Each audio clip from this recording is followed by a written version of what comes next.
मेरे प्यारे देशवासियों, नमस्कार। मन की बात में एक बार फिर आप सबका स्वागत है। ऐसे तो मन की बात हर महीने के आखिरी रविवार को होता है, लेकिन इस बार एक सप्ताह पहले ही हो रहा है। आप सब जानते ही हैं, अगले हफ्ते मैं अमेरिका में रहूंगा और वहाँ बहुत सारी भागदौड़ भी रहेगी। और इसलिए मैंने सोचा वहाँ जाने से पहले आपसे बात कर लूं। और इससे बढ़िया क्या होगा, जनता जनार्दन का आशीर्वाद, आपकी प्रेरणा, मेरी ऊर्जा भी बढ़ती रहेगी। साथियों, बहुत से लोग कहते हैं कि प्रधानमंत्री के तौर पर मैंने ये अच्छा काम किया, वो बड़ा काम किया। मन की बात के कितने ही श्रोता अपनी चिट्ठियों में बहुत सारी प्रशंसा करते हैं। कोई कहता है ये किया, कोई कहता है वो किया, ये अच्छा किया, ये ज्यादा अच्छा किया, ये बढ़िया किया। लेकिन मैं जब भारत के सामान्य मानवी के प्रयास, उनकी मेहनत, उनकी इच्छा शक्ति को देखता हूं तो खुद अपने आप अभिभूत हो जाता हूं।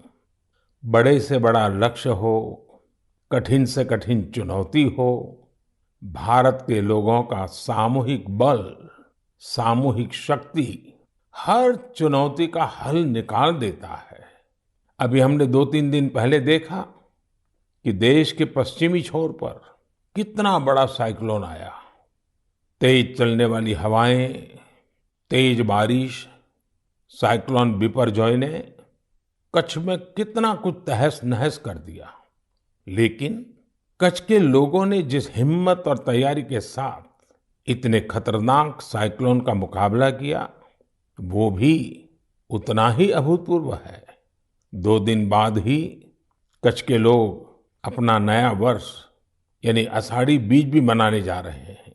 ये भी संयोग है कि आषाढ़ी बीज कच्छ में वर्षा की शुरुआत का प्रतीक माना जाता है। मैं इतने साल कच्छ आता जाता रहा हूँ, वहाँ के लोगों की सेवा करने का मुझे सौभाग्य भी मिला है। और इसके लिए कच्छ के लोगों का हौसला और उनकी जिजीविषा के बारे में मैं अच्छी तरह जानता हूँ। 2 दशक पहले के विनाशकारी भूकंप के बाद जिस कच्छ के बारे में कहा जाता था वो कभी उठ नहीं पाएगा, आज वही जिला देश के तेजी से विकसित होते जिलों में से एक है। मुझे विश्वास है साइक्लोन बिपरजॉय ने जो तबाही मचाई है, उससे भी कच्छ के लोग बहुत तेजी से उभर जाएंगे। साथियों, प्राकृतिक आपदाओं पर किसी का जोर नहीं होता, लेकिन बीते वर्षों में भारत ने आपदा प्रबंधन की जो ताकत विकसित की है, वो आज एक उदाहरण बन रही है। प्राकृतिक आपदाओं से मुकाबला करने का एक बड़ा तरीका है प्रकृति का संरक्षण। आजकल मॉनसून के समय में तो इस दिशा में हमारी जिम्मेदारी और भी बढ़ जाती है। इसीलिए ही आज देश कैच द रेन जैसे अभियानों के जरिए सामूहिक प्रयास कर रहा है। पिछले महीने मन की बात में ही हमने जल संरक्षण से जुड़े स्टार्टअप्स की चर्चा की थी। इस बार भी मुझे चिट्ठी लिखकर कई ऐसे लोगों के बारे में बताया गया है जो पानी की एक एक बूंद बचाने के लिए जी जान से लगे हैं। ऐसे ही एक साथी हैं यूपी के बांदा जिले के तुलसीराम यादव जी। तुलसीराम यादव जी लुकतरा ग्राम पंचायत के प्रधान है।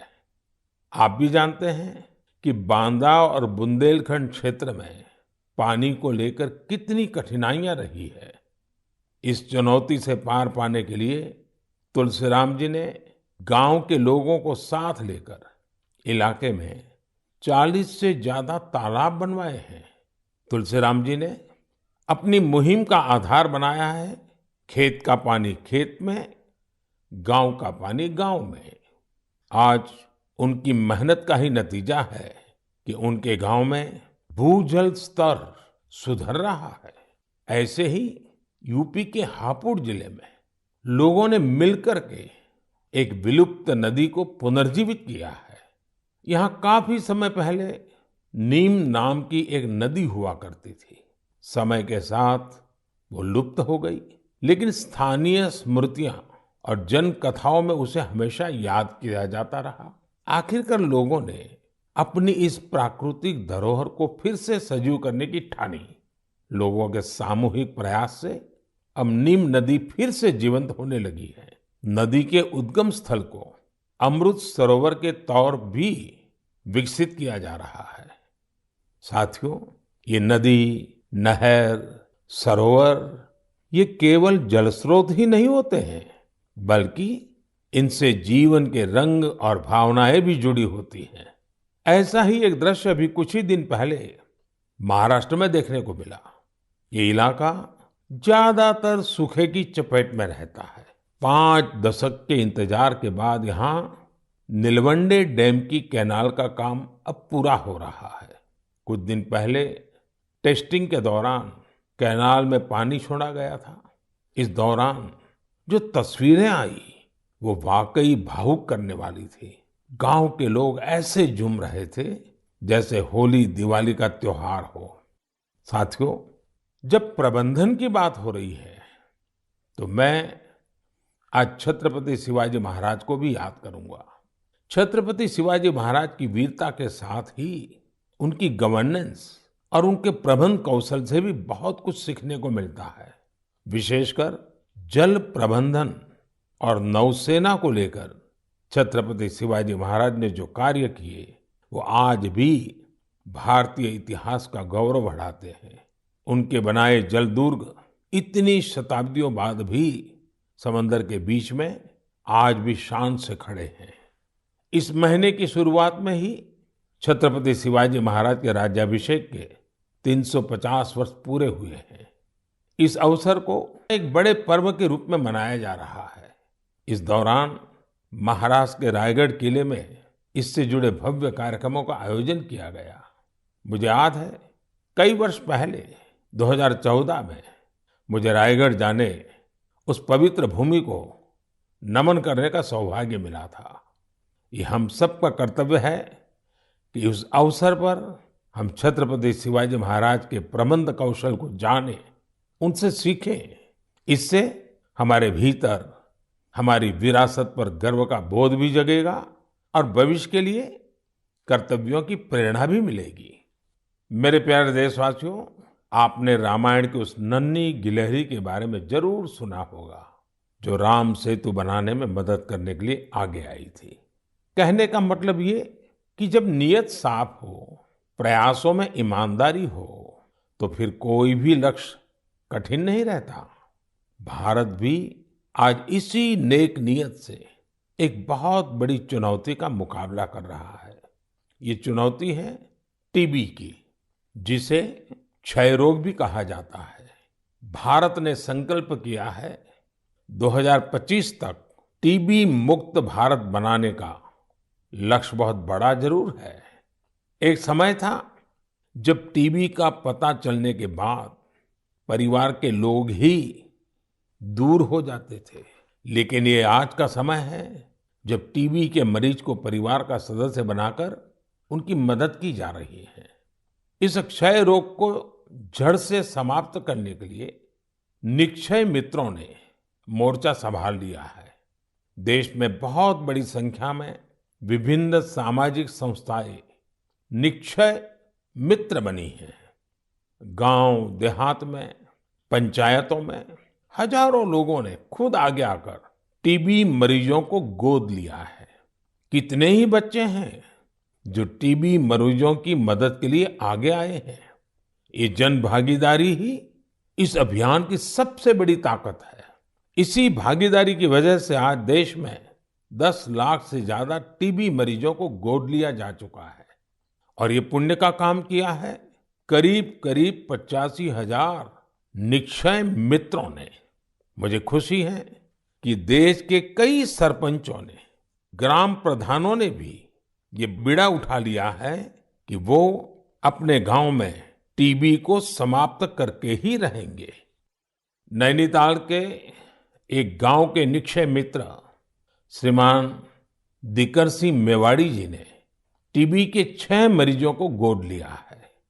ऐसे ही किन्नौर की एक ग्राम पंचायत के प्रधान निक्षय मित्र श्रीमान ज्ञान सिंह जी भी अपने ब्लॉक में टीबी मरीजों को हर जरूरी सहायता उपलब्ध कराने में जुटे हैं।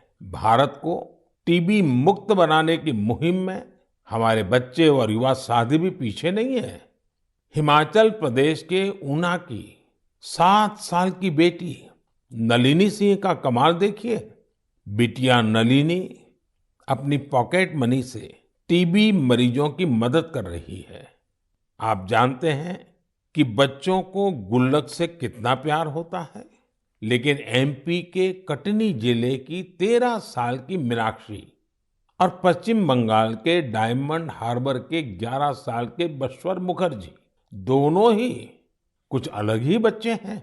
इन दोनों बच्चों ने अपने गुल्लक के पैसे भी टीबी मुक्त भारत के अभियान में लगा दिए हैं।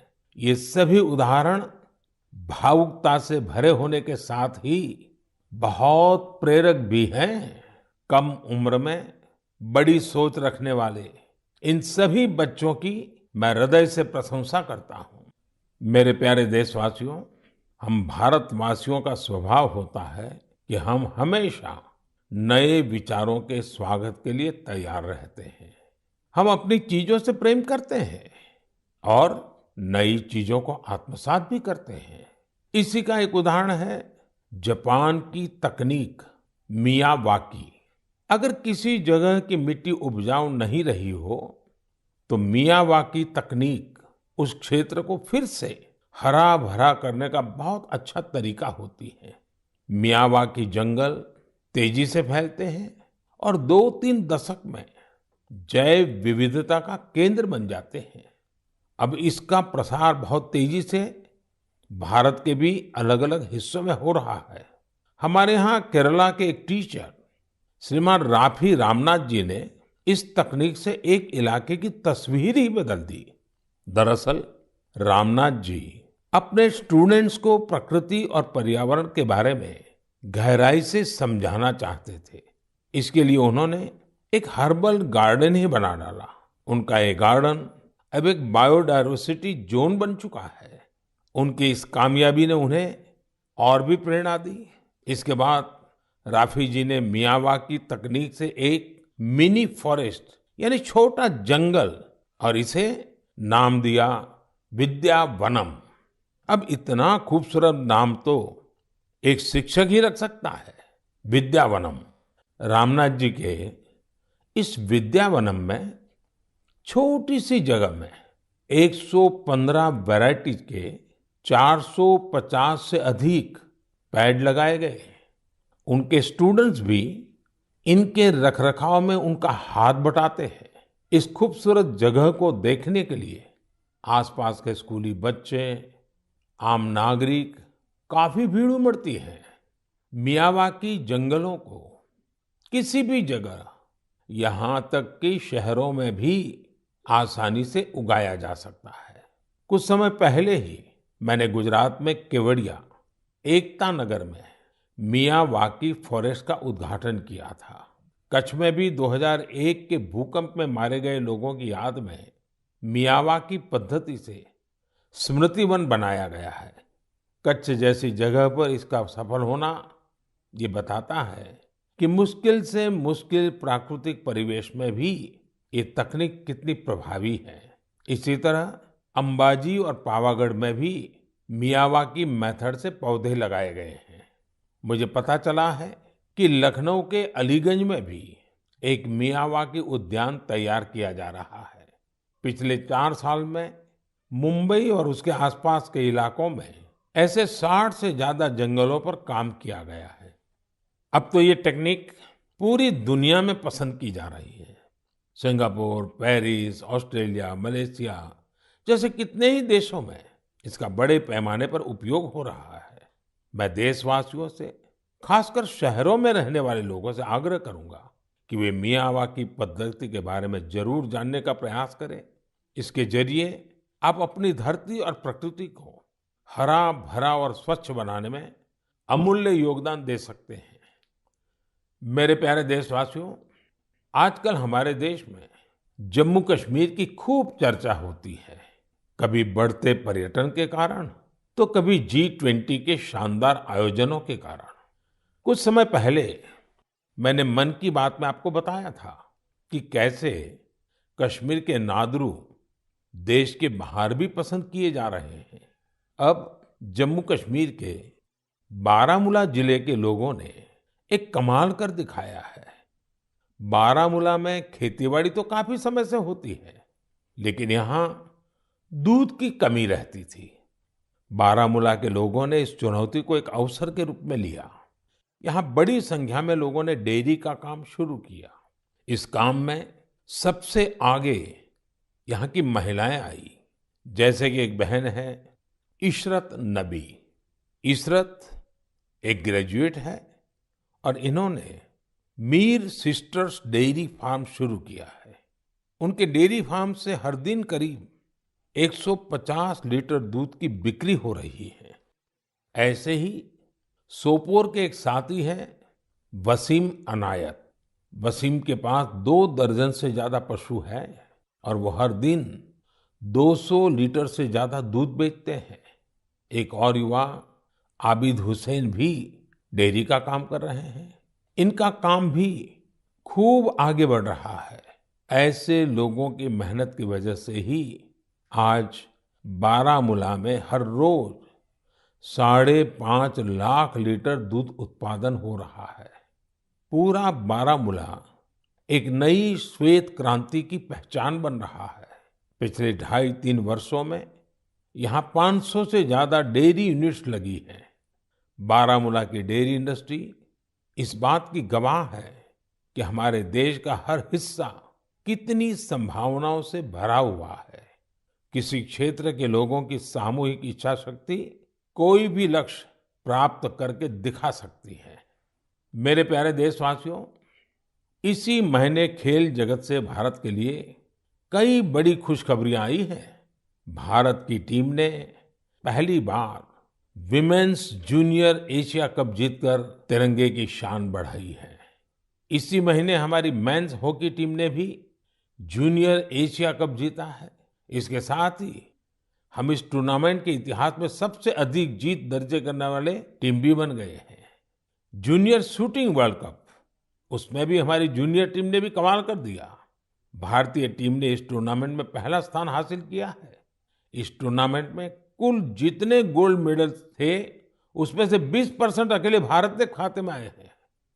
इसी जून में एशियन अंडर 20 एथलेटिक चैंपियनशिप भी हुई। इसमें भारत पदक तालिका में 45 देशों में टॉप 3 में रहा। साथियों, पहले एक समय होता था जब हमें अंतर्राष्ट्रीय आयोजनों के बारे में पता तो चलता था, लेकिन उसमें अक्सर भारत का कहीं कोई नाम नहीं होता था। लेकिन आज मैं केवल पिछले कुछ सप्ताह की सफलताओं का जिक्र कर रहा हूं, तो भी लिस्ट इतनी लंबी हो जाती है। यही हमारे युवाओं की असली ताकत है। ऐसे कितने ही खेल और प्रतियोगिताएं हैं जहां आज भारत पहली बार अपनी मौजूदगी दर्ज करवा रहा है। जैसे कि लॉन्ग जंप में श्री शंकर मुरली ने पेरिस डायमंड लीग जैसे प्रतिष्ठित आयोजन में देश को ब्रॉन्ज दिलाया है। ये इस प्रतियोगिता में भारत का पहला मेडल है। ऐसे ही एक सफलता हमारी अंडर 70 वुमेन रेसलिंग टीम ने किर्गिस्तान में भी दर्ज की है। मैं देश के इन सभी एथलीट्स, उनके पेरेंट्स और कोचेस, सबको उनके प्रयासों के लिए बहुत बहुत बधाई देता हूं। साथियों, इंटरनेशनल आयोजनों में देश की सफलता के पीछे राष्ट्रीय स्तर पर हमारे खिलाड़ियों की कड़ी मेहनत होती है। आज देश के अलग अलग राज्यों में एक नए उत्साह के साथ खेलों के आयोजन होते हैं। इनसे खिलाड़ियों को खेलने, जीतने और हार से सीखने का मौका मिलता है।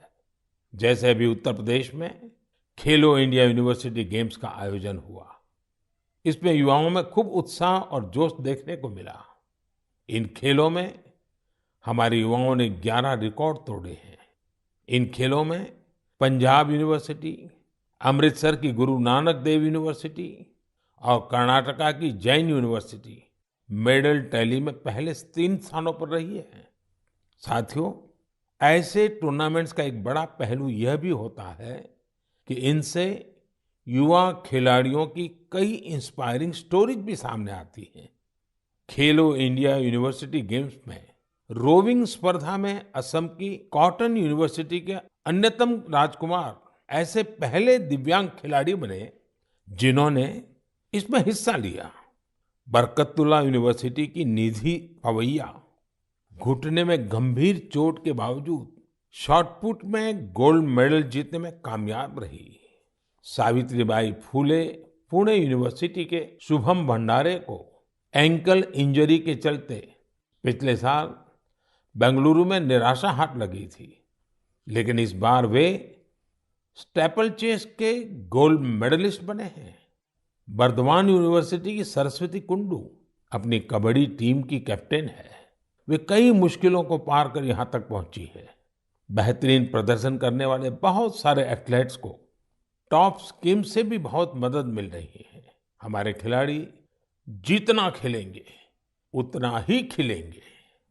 मेरे प्यारे देशवासियों, 21 जून भी अब आ ही गई है।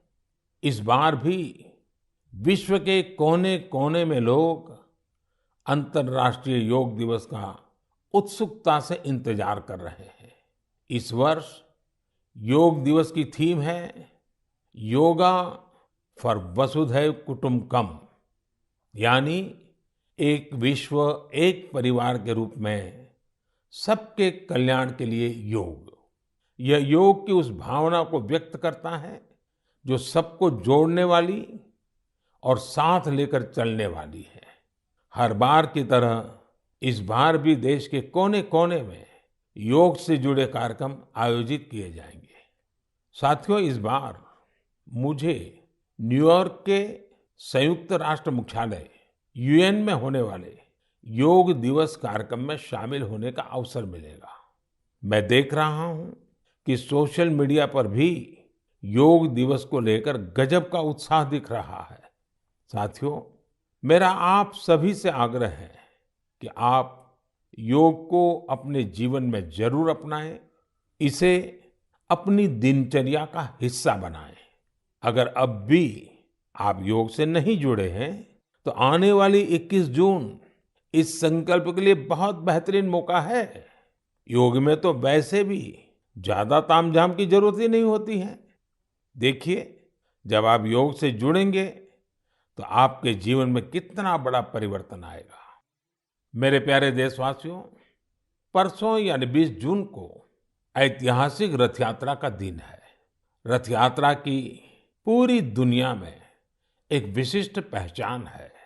देश के अलग-अलग राज्यों में बहुत धूमधाम से भगवान जगन्नाथ की रथ यात्रा निकाली जाती है। ओडिशा के पुरी में होने वाली रथ यात्रा तो अपने आप में अद्भुत होती है। जब मैं गुजरात में था तो मुझे अहमदाबाद में होने वाली विशाल रथ यात्रा में शामिल होने का अवसर मिलता था। इन रथ यात्राओं में जिस तरह देश भर के हर समाज, हर वर्ग के लोग उमड़ते हैं, वो अपने आप में बहुत अनुकरणीय है। ये आस्था के साथ ही एक भारत श्रेष्ठ भारत का भी प्रतिबिंब होती है। इस पावन पुनीत अवसर पर आप सभी को मेरी ओर से बहुत बहुत शुभकामनाएं। मेरी कामना है भगवान जगन्नाथ सभी देशवासियों को अच्छे स्वास्थ्य और सुख समृद्धि का आशीर्वाद प्रदान करें। साथियों, भारतीय परंपरा और संस्कृति से जुड़े उत्सव की चर्चा करते हुए मैं देश के राजभवनों में हुए दिलचस्प आयोजनों का भी जरूर उल्लेख करूंगा। अब देश में राजभवनों की पहचान सामाजिक और विकास कार्यों से होने लगी है। आज हमारे राजभवन टीबी मुक्त भारत अभियान के, प्राकृतिक खेती से जुड़े अभियान के ध्वजवाहक बन रहे हैं। बीते समय में गुजरात हो, गोवा हो, तेलंगाना हो, महाराष्ट्र हो, सिक्किम हो, इनके स्थापना दिवस को अलग-अलग राजभवनों ने जिस उत्साह के साथ सेलिब्रेट किया, वो अपने आप में एक मिसाल है। ये एक बेहतरीन पहल है जो एक भारत श्रेष्ठ भारत की भावना को सशक्त बनाती है। साथियों, भारत लोकतंत्र की जननी है, मदर ऑफ डेमोक्रेसी है। हम अपने लोकतांत्रिक आदर्शों को सर्वोपरि मानते हैं, अपने संविधान को सर्वोपरि मानते हैं। इसलिए हम 25 जून को भी कभी भुला नहीं सकते। यह वही दिन है जब हमारे देश पर इमरजेंसी थोपी गई थी। यह भारत के इतिहास का काला दौर था। लाखों लोगों ने इमरजेंसी का पूरी ताकत से विरोध किया था। लोकतंत्र के समर्थकों पर उस दौरान इतना अत्याचार किया गया, इतनी यातनाएं दी गई कि आज भी मन सिहर उठता है। इन अत्याचारों पर, पुलिस और प्रशासन द्वारा दी गई सजाओं पर बहुत सी पुस्तकें लिखी गई हैं। मुझे भी संघर्ष में गुजरात नाम से एक किताब लिखने का उस समय मौका मिला था। कुछ दिनों पहले ही इमरजेंसी पर लिखी एक और किताब मेरे सामने आई, जिसका शीर्षक है torture of political prisoners in India. Emergency के दौरान छपी इस पुस्तक में वर्णन किया गया है कि कैसे उस समय की सरकार लोकतंत्र के रखवालों से क्रूरतम व्यवहार कर रही थी। इस किताब में ढेर सारी केस स्टडीज हैं, बहुत सारे चित्र हैं। मैं चाहूंगा कि आज जब हम आजादी का अमृत महोत्सव मना रहे हैं, तो देश की आजादी को खतरे में डालने वाले ऐसे अपराधों का भी जरूर अवलोकन करें। इससे आज की युवा पीढ़ी को लोकतंत्र के मायने और उसकी अहमियत समझने में और ज्यादा आसानी होगी। मेरे प्यारे देशवासियों, मन की बात रंग बिरंगे मोतियों से सजी एक सुंदर माला है, जिसका हर मोती अपने आप में अनूठा और अनमोल है। इस कार्यक्रम का हर एपिसोड बहुत ही जीवंत होता है, हमें सामूहिकता की भावना के साथ साथ समाज के प्रति कर्तव्य भाव और सेवा भाव से भरता है। यहाँ उन विषयों पर खुलकर चर्चा होती है जिनके बारे में हमें आमतौर पर कम ही पढ़ने सुनने को मिलता है। हम अक्सर देखते हैं कि मन की बात में किसी विषय का जिक्र होने के बाद कैसे अनेकों देशवासियों को नई प्रेरणा मिली। हाल ही में मुझे देश की प्रसिद्ध भारतीय शास्त्रीय नृत्यांगना आनंदा शंकर जयंत का एक पत्र मिला। अपने पत्र में उन्होंने मन की बात के उस एपिसोड के बारे में लिखा है जिसमें हमने स्टोरी टेलिंग के बारे में चर्चा की थी। उस कार्यक्रम में हमने इस फील्ड से जुड़े लोगों की प्रतिभा को एक्नॉलेज किया था। मन की बात के उस कार्यक्रम से प्रेरित होकर आनंदा शंकर जयंत ने कुट्टी कहानी तैयार की है। ये बच्चों के लिए अलग अलग भाषाओं की कहानियों का एक बेहतरीन संग्रह है। यह प्रयास इसलिए भी बहुत अच्छा है क्योंकि इससे हमारे बच्चों का अपनी संस्कृति से लगाव और गहरा होता है। उन्होंने इन कहानियों के कुछ इंटरेस्टिंग वीडियोस अपने YouTube चैनल पर भी अपलोड किए हैं।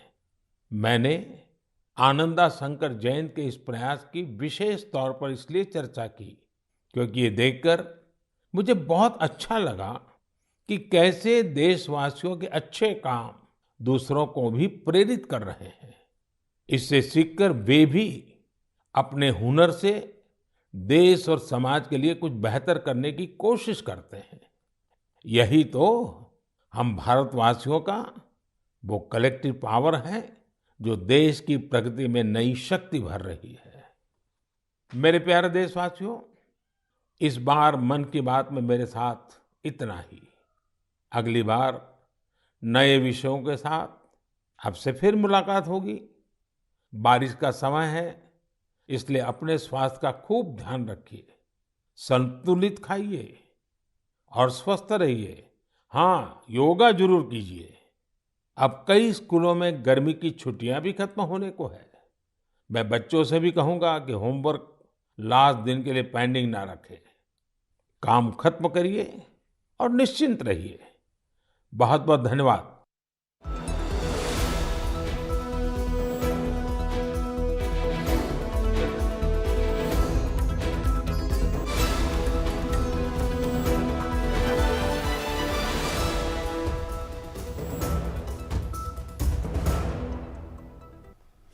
नमस्कार, मैं हूं निखिल सिंह और मन की बात के इस विशेष कार्यक्रम में आप सभी का स्वागत है। इससे जुड़े इस कार्यक्रम में